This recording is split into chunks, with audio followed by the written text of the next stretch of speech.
आज की इस आध्यात्मिक शिव गुरु परिचर्चा में मैं नमन करता हूं अपने गुरु शिव को।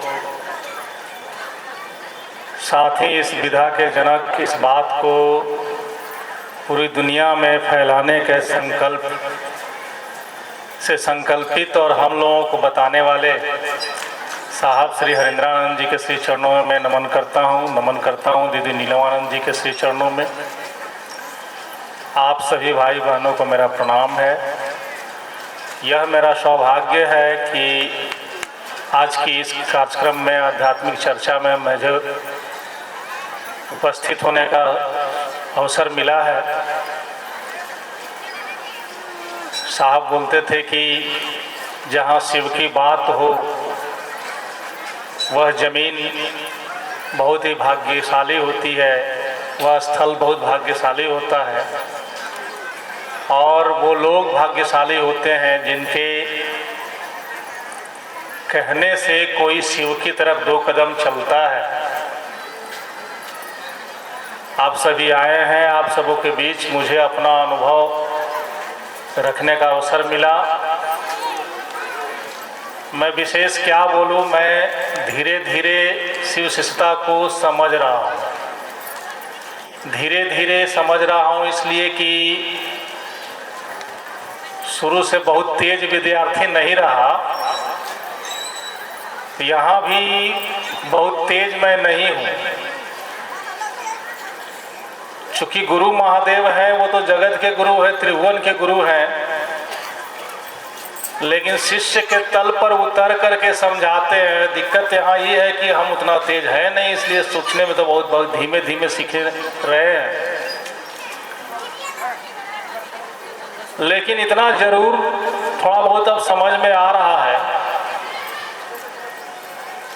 कि वह परमात्मा इच्छा किए गुरु पद धारित करने का, तो यह बात आई है साहब के माध्यम से इस संसार में। पहले क्या था कि वो उस परमात्मा की इच्छा से कोई ऋषि और महर्षि ऐसे जो तेज पुरुष होते थे वो अपनी शिष्यता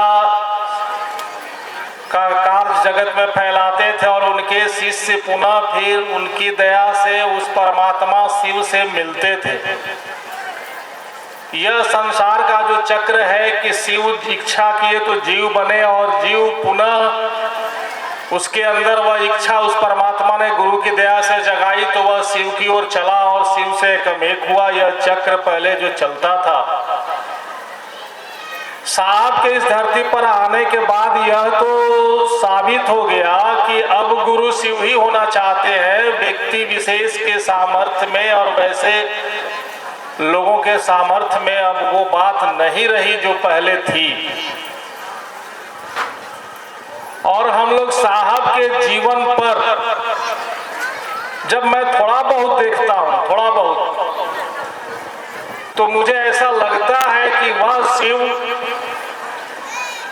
शिव हरिंद्रानंद जी के शरीर का सहारा लेकर हरिंद्रानंद जी के जीवन के में घटनाओं को घटाकर हमको और आपको ये समझाने का प्रयास करें, क्योंकि आदमी किसी आदमी को ही आसानी से पकड़ता है, उसी की बात सुनता है, उसी की बात समझता है।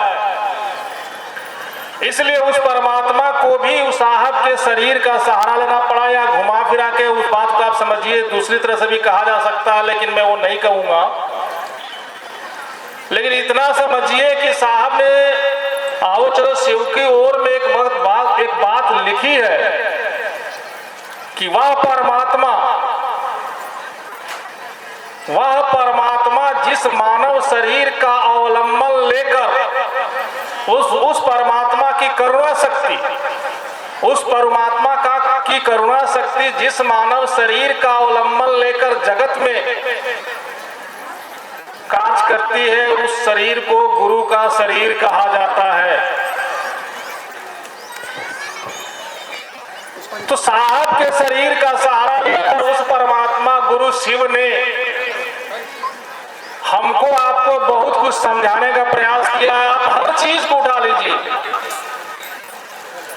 भाई जी बहन जी, हम और आप अपने जीवन की किसी समस्याओं के निराकरण के लिए किसी गुरु के पास जाते हैं, किसी अपने से समर्थवान व्यक्ति के पास जाते हैं जो हमको रास्ता बता दे।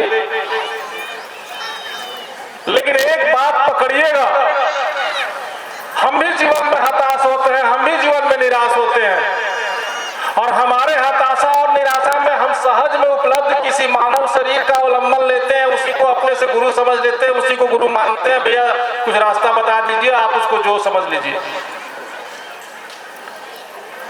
और कहा गया कि हारे के हरिनाम, निर्बल के राम के बलराम। हरिंद्रानंद साहब ने भी हताशा और निराशा की स्थिति में परमात्मा को गुरु माना था। विचार करिएगा कि हताशा और निराशा की स्थिति में जब उनको कुछ नहीं सूझा, मानव शरीर में बहुत से गुरुओं के पीछे चलने के बाद, और ये तंत्र मंत्र, हम लोग आत्मतांत्रिकों को पकड़ते हैं, औगड़ों को पकड़ते हैं, ओझा को पकड़ते हैं अपने जीवन में बहुत सी समस्याओं के लिए। लेकिन हरिंद्रानंद साहब का भी जीवन का वो दौर गुजरा है, और उन्होंने भी अपने जीवन में पाया कि इनसे कोई निदान नहीं हुआ, निराकरण नहीं हुआ उनसे, और उनका संगत उनके शागिर्दगी से उनको कुछ नहीं मिला, और हताशा और निराशा और हारे की स्थिति में उन्होंने भगवान शिव को गुरु माना था। जो कि हम लोग कहते हैं ना कि हारे के हरि नाम, अब जाई तो कहाँ जाई, सगरे से थाक गई बनी।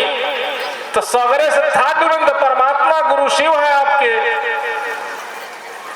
वही परमात्मा वही गुरु है। बस उनके सहारे को पकड़ के स्थिर हो जाइए, कहीं कुछ मिलने वाला है नहीं, मन भटके या भटकने के सवाल ही कहां पैदा होता है।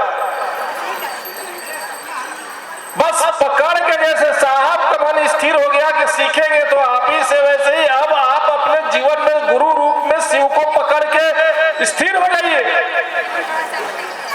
कि जीवन में हमको जो कुछ भी चाहिए वो आप ही से चाहिए। इस जीवन को जीने में, तमाम उलझनों में, तमाम परेशानियों में केवल आप अपने गुरु शिव को पकड़े रहिए। बस चाहे दुख आए, चाहे सुख आए, चाहे बीमारी हो, चाहे भूत हो, चाहे प्रेत हो, चाहे किसी भी तरह की परेशानी हो, चाहे लाचारी हो, चाहे बेरोजगारी हो, तमाम बातों में आपका मन केवल स्थिर रहे, गुरु उपाय। अब तो शिव को गुरु मान लिया, आप किसके पास जाएं? लोग ईश्वर के अस्तित्व को भी नकारने वाले लोग हैं, और है बात करते हैं, लेकिन बहुत पीछे मुड़ के नहीं जाना है। 200 साल 300 साल पीछे मुड़ के जाइएगा तो रामकृष्ण परमहंस के जीवन को देख लीजिए। इतिहास है ना, इतिहास का समय है, अंग्रेजों के काल का समय है ये। वो माँ भगवती से साक्षात बात करते थे, माँ भगवती उनको अपने गोद में खिलाती थी, वो माँ भगवती को भोजन कराते थे। तो भाई जब ईश्वर का अस्तित्व ही नहीं है तो फिर रामकृष्ण परमहंस का जीवन, फिर विवेकानंद को भगवती का साक्षात्कार अपने गुरु की दया से। और थोड़ा इधर आ जाइए, और आगे जाइएगा तो मीराबाई का इतिहास है, और आगे जाइएगा तो रविदास जी का इतिहास है, और पीछे आइए आज के समय में इस कालखंड में तो हरिंद्रानंद जी का इतिहास है। बातें बहुत हो सकती है, समय का अभाव है। महादेव गुरु एक अनुभूति की बात है, तो मैं भी आपको ये बता देता हूं कि शिव को गुरु मान करके जितने देर मेरा मन ठहरा है, 20-22 साल तो हो गए, और निरंतर यही प्रार्थना करता हूं क्योंकि मैंने इस यात्रा में बड़े बड़े को छटकते देखा है। तो निरंतर ये प्रार्थना करता हूं कि महादेव दया बनाए रहेगा अपने चरणों की, अपनी शिष्यता सरकार, आप जीवन में मेरे गुरु हैं, गुरु बने रहिएगा, मुझे भटकने नहीं दीजिएगा, इतनी दया जरूर करिए गुरुवर। और इतने समय के अवधि के अंतराल में मैंने ये महसूस किया है। कल ही पत्नी से बात हो रही थी, तो पत्नी बोली जानता नहीं, अब तो कालियो माई के मंदिर में जाएगा नू तो गोड़ लागे जाए ना, तो पहले महादेव गुरु के आदमी गोड़ लागेला, शंकरे जी के गोड़ लागेला, तब याद पड़े कि काली माई के मंदिर में, तब फिर तो दिक्कत हो, गलती होगा, तो फिर काली हम कहने बात यही है, देखिए उस गुरु शिव ने अपने से तो जोड़ा, उस गुरु शिव ने शिव से तो जोड़ा, परमात्मा से तो जोड़ा कि उनको मंदिर में, काली के मंदिर में भी जाने पर पहले शिव याद आते हैं। अगर जीवन में इतनी भी सार्थकता है तो बहुत बड़ी बात है, उस गुरु की दया है। मैं भी यही बात कर रहा हूं कि जीवन के किसी भी क्षण में अब तो केवल गुरु शिव ही याद आते हैं। इतना तो महादेव की दया से, साहब की दया से हो गया है और ये होता रहेगा। एक निष्ठा आपकी हो जाएगी ना। साहब बोले थे कि निर्भरता से निर्भय होता है व्यक्ति। अगर आपका मन गुरु पर निर्भर होने लगे तो आप निर्भय होने लगिएगा।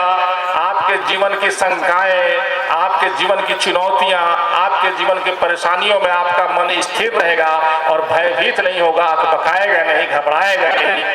गुरु पर आपका मन टिक गया तो आपके जीवन की समस्त समस्याओं का निराकरण उसी गुरु की दया से धीरे धीरे होने लगता है। जो मैं देख रहा हूं, जो मैं अपने जीवन में अनुभव कर रहा हूं, और गुरु वहां लेके आएंगे आपको एक दिन कि जाहि विधि राखे राम वाही विधि रहिए, सुख व दुख चुपचाप सहिए।